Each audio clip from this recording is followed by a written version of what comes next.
না না স্যার, ওই একটা ওই ছন্দ টাইপের একটা ছিল, এখন মনে পড়ছে না এই মুহূর্তে।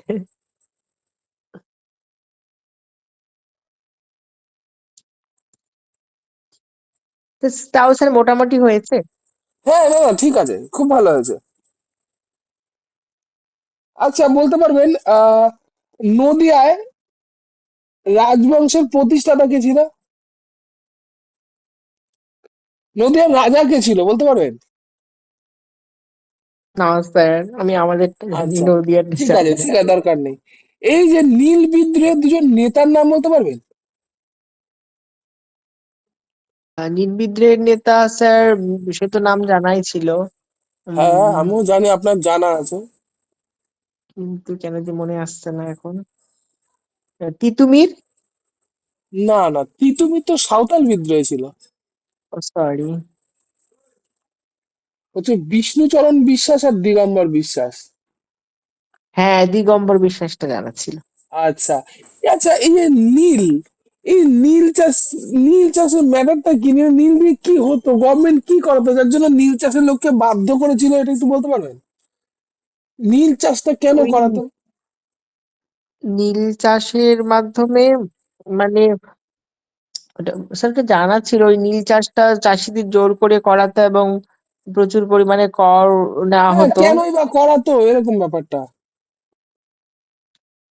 স্যার একটু বলে দিন না, ভুলে গেছি।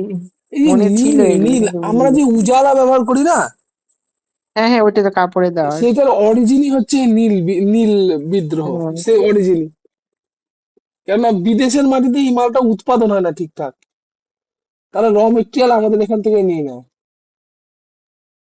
বুঝতে পারলাম।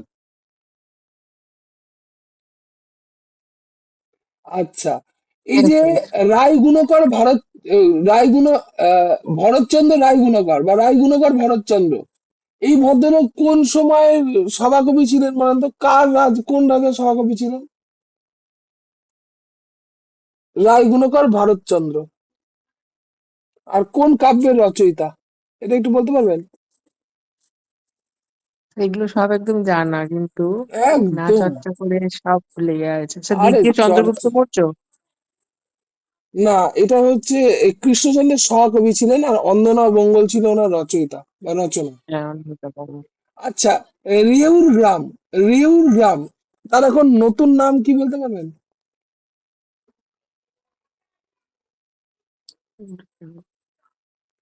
বা রুজভেল্ট নগর, এটার এখন নতুন নাম কি হয়েছে? আপনার যদি জানা থাকে এই কথাটা শোনার সাথে সাথে আপনি অ্যান্সার দেবেন, ঠিক আছে? যখন জানা নেই হ্যাঁ, তখন এটা আপনি তো জানা বলবেন নেই। যে জানা নেই, আমি জেনে নেবো। হ্যাঁ হ্যাঁ, ওটাই তো স্যার। আচ্ছা, বাংলার অক্সফোর্ড কাকে বলা হয়? নদিয়ার নবদ্বীপকে। নদিয়ার নবদ্বীপকে কেন বলা হয়? স্যার বলে দিন, জানি না।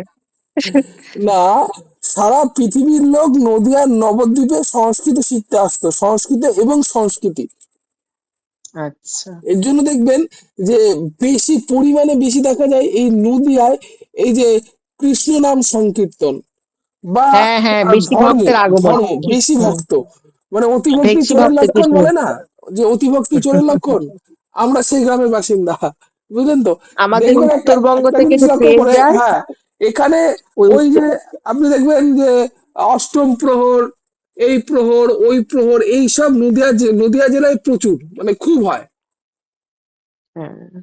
অন্যান্য ডিস্ট্রিক্টের তুলনায়, ঠিক আছে? আচ্ছা, বলেন তো জেলা, জেলা কি বা জেলা কেন, কি গল্পটা জেলার? জেলা, মহকুমা, ব্লক, সাব ডিভিশন, এগুলো কি বিষয়টা একটু বলেন তো, কেন এরকম? বলেন, একটু চেষ্টা করে আমি শুনি। শুনতে পাচ্ছেন? হ্যাঁ স্যার। হ্যাঁ, বলেন তো জেলা কেন? জেলা না হয়তো অন্য কিছু হতে পারতো, জেলাই কেন?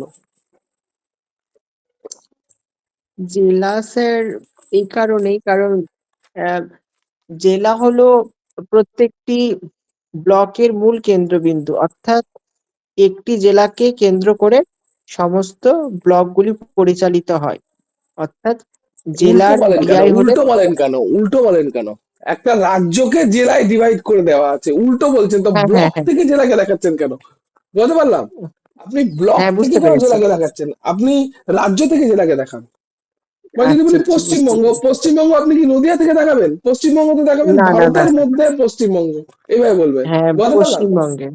হ্যাঁ, হ্যাঁ এরম স্যার, এরম বুঝতে ভাবে বলবেন, পেরেছি। এরম ভাবে বলবেন। আচ্ছা, বলেন তো শুনি।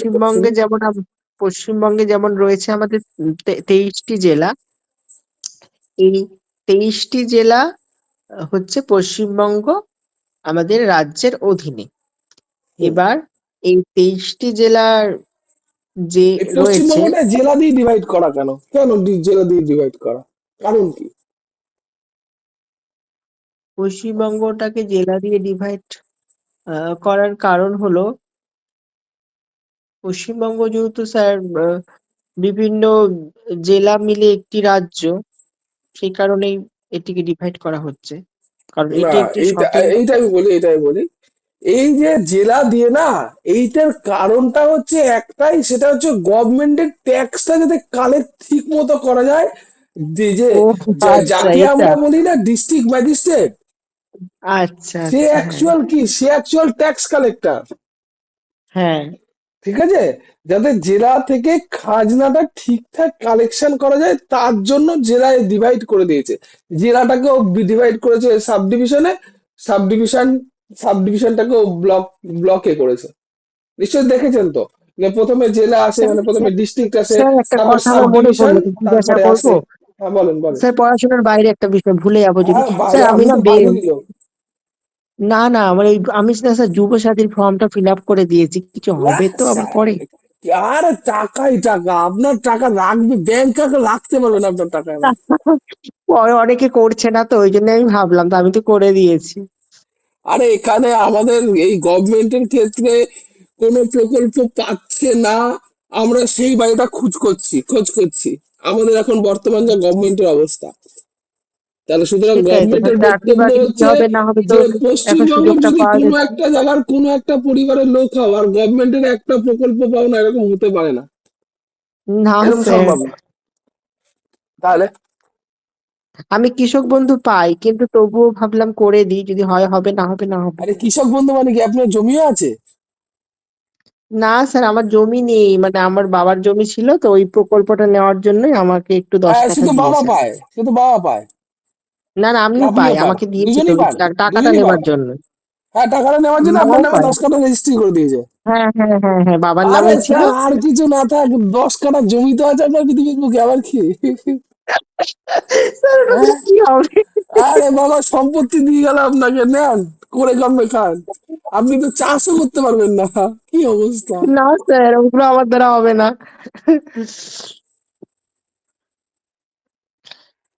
বাহ! তা ওখানে কত, 4,000 টাকা না 6,000 টাকা পান কৃষক বন্ধু?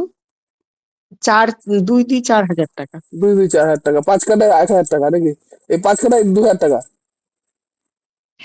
হ্যাঁ, হ্যাঁ স্যার। ওরকম হিসাবটা। আচ্ছা ঠিক আছে, কত বছর পেয়েছেন? আমি তো স্যার 2 বছর পেলাম, মানে 8 হাজার আচ্ছা, টাকা বাহ! আপনার তো টাকাই টাকা স্যার, ব্যাংকেও টাকা রাখবে না। না স্যার, ওগুলো তো সব শেষ হয়ে যায়, ওগুলো আচ্ছা কি স্যার, একটা থাকে টপিক সামান্য? বলতে পারবেন? খাবারের খবর, এটা বলতে পারবেন? খাবারের খবর? খবর, এটা টপিক হচ্ছে ক্লাস 4 ভাষা পাঠের, এই সরি, ক্লাস 4 ইভিএস এর। বারবারই ভাষা পাঠই বলছি। ওই জন্য স্যার চমকে যাচ্ছি আমি। হ্যাঁ, না, ইভিএস এর। আরে খাবারের মৌসুমী খবর? ম্যাডাম, স্যার, ওই ঘুমিয়ে বিষ গেলেন ফল নাকি? খেয়ে নিয়েছিল, ওটা কি? কোনটা? না ওই না, যে মহিলাটা বিষ। এইটা হচ্ছে চ্যাপ্টার হচ্ছে ইভিএস, ইভিএস এ ক্লাস 4, ক্লাস 4 এর চ্যাপ্টার নাম্বার হচ্ছে খাবারের খবর, হচ্ছে 10 নম্বর চ্যাপ্টারে আছে, আর আমাদের অ্যাপসেই আছে, আমরা অ্যাপস পাঠিয়েছিলাম, তার মধ্যে আছে। বুঝতে ও মুসি পেরেছি। Madam, sir. টপিক কই? হ্যাঁ স্যার, আপনি দিয়েছিলেন প্রাথমিক চিকিৎসা। হ্যাঁ, কোথায়? হ্যাঁ স্যার, বলবো?